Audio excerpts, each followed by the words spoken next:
I hate to break this to you, but you've been deceived. And to be honest, I was deceived too. Most people think Ragnarok was a destiny that could not be avoided, that Ragnarok was simply the fate of the gods. But that is Norse mythology's biggest lie.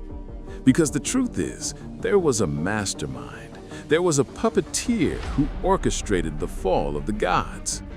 In this episode, we are reopening the coldest case in Norse mythology, the secret that the gods themselves tried to hide.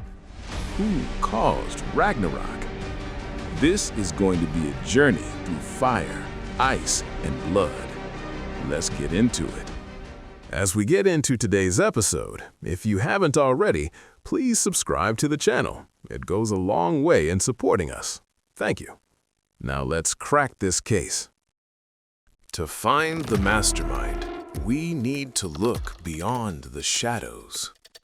The story of Ragnarok comes to us through two poems, the Voluspa, also called the Prophecy of the Seeress, and the Prose Edda. Among many other things, these poems describe a war throughout all the realms, the world swallowed in darkness as gods and monsters are locked in bloody battle. But here's where things start to get twisted. The end of the gods was revealed to a god. Many years before it happened, Ragnarok was revealed as a prophecy to Odin. It all began when Odin felt a sense of unease. He wandered the world, seeking to learn more about secrets and mysteries. In his adventures, he learned of the Well of Mimir, which would grant anyone who drank of it unparalleled wisdom. Enticed, Odin traveled till he got to the Well of Mimir. There, the old Mimir told Odin that unparalleled wisdom required a price. For Odin, this price was one of his eyes. Odin plucked out one eye, and we don't know what he did with it, but with the sacrifice of an eye, Odin was granted a drink from the wells of Mimir. Enlightened, Odin saw a vision of an impending doom. The feeling of unease grew even deeper, but he still did not understand. So Odin used necromancy to revive a dead seeress. He gave her jewelries, silver and gold, and begged her to tell him what would happen in the future. The seeress smiled mysteriously. Then she gave Odin the Prophecy of Ragnarok. Odin was devastated. He wanted to avoid this destruction, to establish the reign of the gods and peace among all the realms. In his quest to find the truth, Odin hanged himself on Yggdrasil, the tree that holds all the 9 realms. He believed that the runes on the tree were magical and would reveal something to him. Odin hung himself on the tree, stabbed himself with his spear, and remained there for 9 days and 9 nights. He was suspended between life and death, and in that state, Odin had a glimpse of the truth. As he hung from Yggdrasil, Odin saw a revelation. Ragnarok was inevitable, it was certain, and that was final.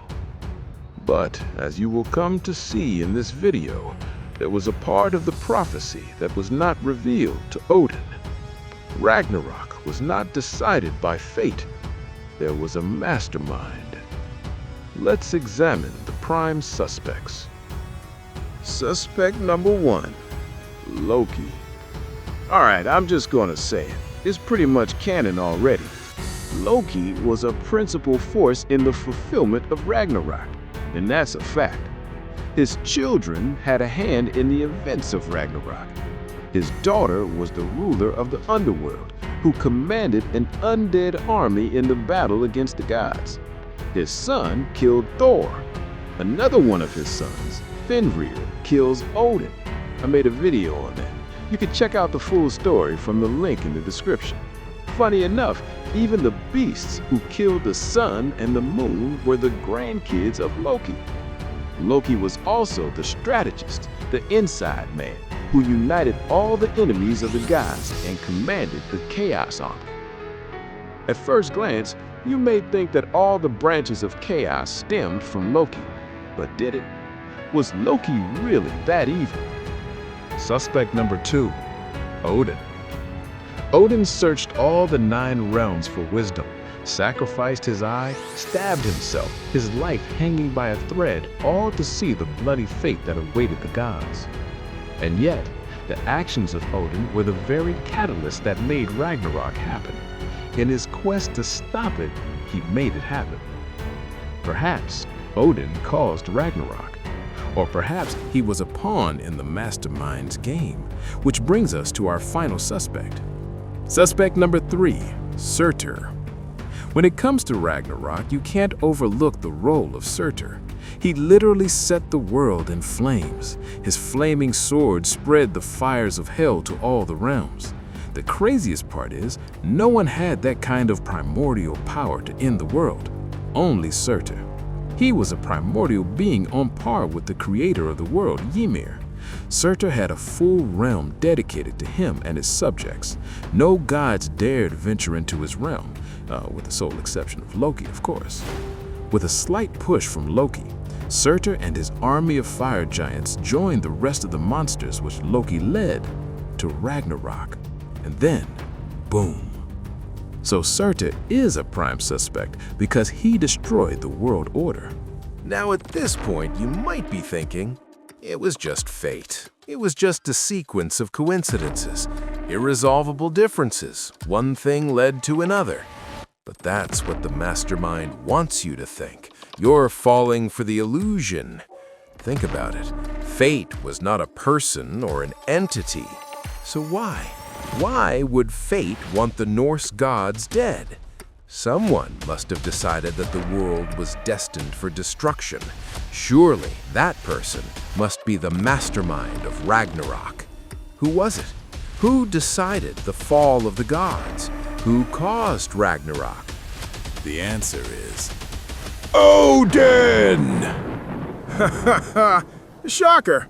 Odin caused Ragnarok. This may sound crazy, but remember what I said. You need to look beyond the shadows.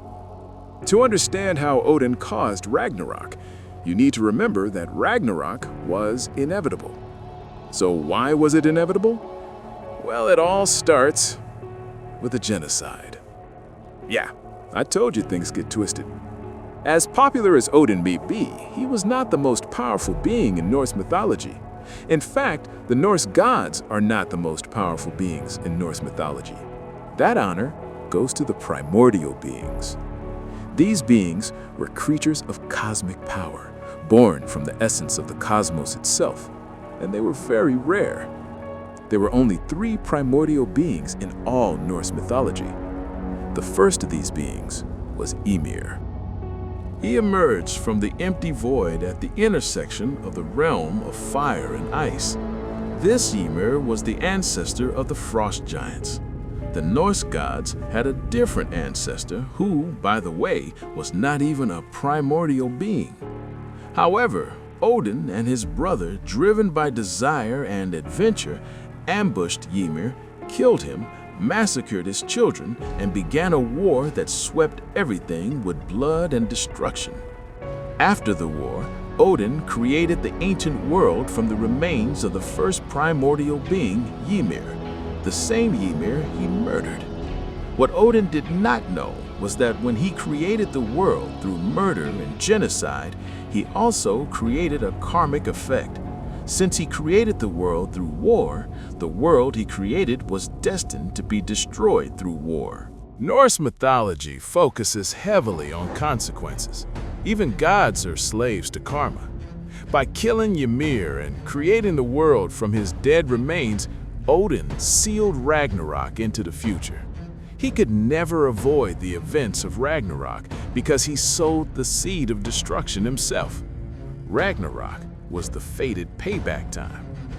The twisted part of all this is that even to the end, Odin was still convinced he was the hero.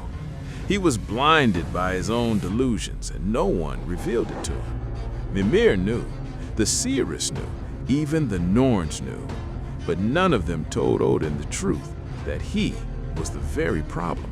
He was the mastermind. After killing the frost giants and their ancestor in some sick and twisted attempt to be the hero who brings peace, Odin made Loki his sworn brother. But did Odin change? No. Odin had no regard for Loki, not as a god or as a father.